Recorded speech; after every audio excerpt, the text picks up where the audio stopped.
Hey everyone, Melanie Menschinger here, illustrator for Gina K Designs. Today I am excited to be sharing my newest set from Gina K Designs with you, Terrific Textiles, and I'm going to be showing you this faux embossing technique. You just need a tone-on-tone colored ink pad to go with your cardstock and some white pigment ink, So beautiful how this turns out, and you're just going to love doing this with all your different colored ink pads and cardstocks. In addition to the Terrific Textile set, I'm going to be using this border today. I'm going to be using some cardstock from Gina K Designs. I have got some of the grass green, some of the dusty rose, and then some of her white, and I'm going to be posting those in the supply section below. I'm using a die from the Master Layouts 2 that has this beautiful stitched die border for your card.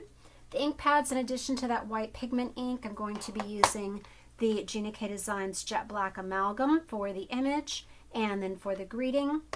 And then I'm using some of this coordinating grass green ink. For my borders, I like to use a long acrylic block. You can get one like this from Gina's site. You can also use the Misty, but since I'm stamping it multiple times on my cardstock, I really like to move it around. A smaller block for stamping out your image and your greeting. What I used for my flower today is my A Year of Flowers 3 set. So this is an elemental set of year-round flowers, the same ones that you're going to find in my very popular A Year of Flowers, but this is just showing them in different shapes with some buds and side views and top views so that you have different options for your layouts. On this particular one, I just used the one full-blown rose. This one I used a different stem, a different leaf, and I showed you with one of the budding ones on this two-stem stem. So for the sake of time, I already colored that. But the markers that I used, I've got some of the Spectrum Noir, I've got 2 different colored pinks, and a couple different greens here. So I will list those below. Also going to be doing just a little bit of blending to give a little more depth on this mat. So I used this blending brush with that green pad. Use some scissors to cut that out. You're going to want to use a scoring board to score your card. So I'm going to go ahead and do that now on this dusty rose. So this is a top fold A2 size card. It measures 4 1/4 inches by 11, and we are going to score this at 5 1/2 inches. I already die cut my layers. So I started with a piece that was 3 3/4 inches by 5, and then I cut that mat out with my die and my Cuttlebug machine. So when we do our stamping, I am just going to go ahead and stamp right across these 2 layers, and although you'll get a little bit of a skip if you have die cut it beforehand, you can die cut it afterwards if you want, but it's not going to matter because when we put in this little white layer that is trimmed to fit just slightly larger than the die cut, that is going to cover up any skip there on the stamping. So let's begin by getting our background stamp here. So I'm going to use this kind of tapestry looking decorative element. Gives such a pretty vintage look. You're also going to want to make sure that you have a tidy towel or some wet paper towel or some way to clean off your stamp, because we're going to be stamping this in the green ink and the white ink. So I've already got this stamp clean. I have another tidy towel in order. Gina has just added a new and improved one to the store. So what I'm going to be creating here is a mirror image pattern, and these nest in between. As you can see, that curved shape just nests into the ones in between. But I'm going to stamp it one way twice, and then I'm going to go the other way twice. So you're going to start with your darker ink. So I'm going to put one right about here and take it off. And if you have any skips, don't worry about that, because this is going to be stamped over again with that white ink. So then I'm going to place this one. You see how that nests right in? So you just put the point right into where those curved shapes are making a V, into that scallop. Okay? And now we're going to flip it, and and we're going to stamp it going the opposite way. And doing this, I love how it creates these little kind of elliptical, rounded images or areas, and you can pop in that little "for you" greeting or another greeting. Another way to do this, if you have a long greeting, you could put that in the center. Okay. All right. Okay, so there's our background there. Now what I want to do is I'm going to clean this off. And before I add my white, because I don't want to rub this off with my blending brush, I'm going to do this blending first. I want to take this out, and I'm going to do just a little bit of blending by swirling this around on my pad and then just darkening up the edges of this cardstock. And so you're going to have a really nice contrast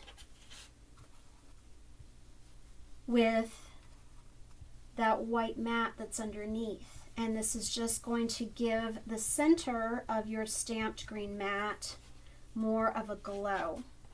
Okay? All right, so now what we're going to do is we're going to take this same border, close up my green pad, and we're going to use the white pad.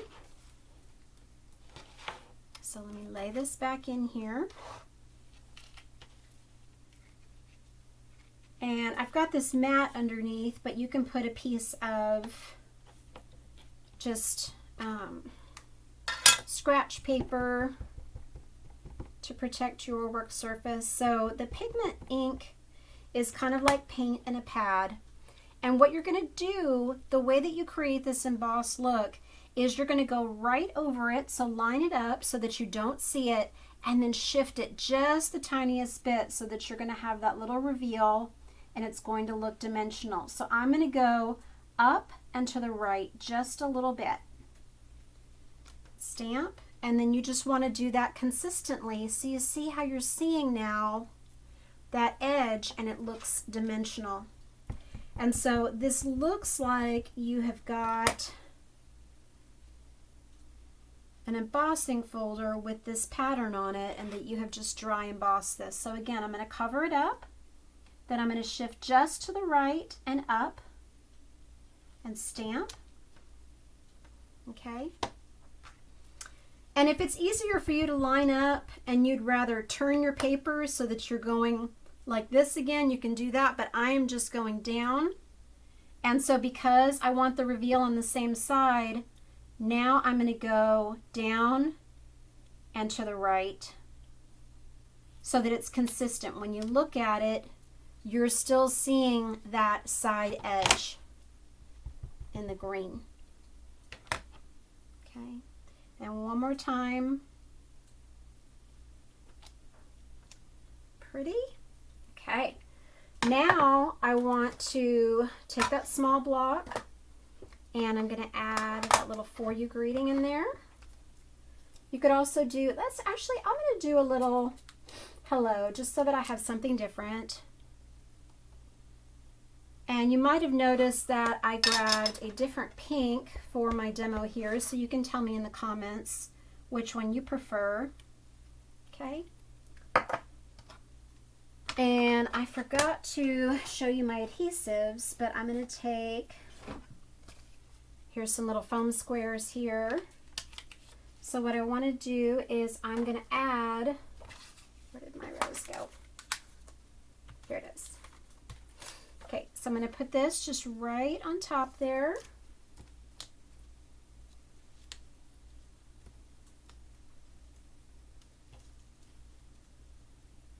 And then I'm going to take my Connect Glue, and I forgot to show you that before. Here it is, Connect Glue, for doing my layers. So I'm going to pop up this middle layer.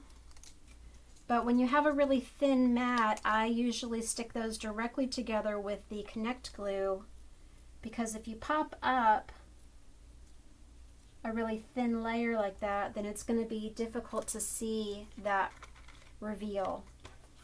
meaning if it's very skinny like this, if you pop it up, you're not really seeing it. So I really want to see that contrast there of the white. So I am going to just add some of the Connect glue on here to the white.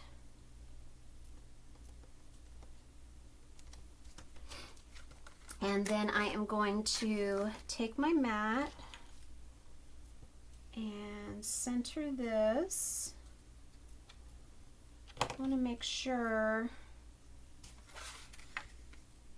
that I've got it. Yep, okay. So place that just right in the middle. And then I'm going to pop this up with my little foam squares.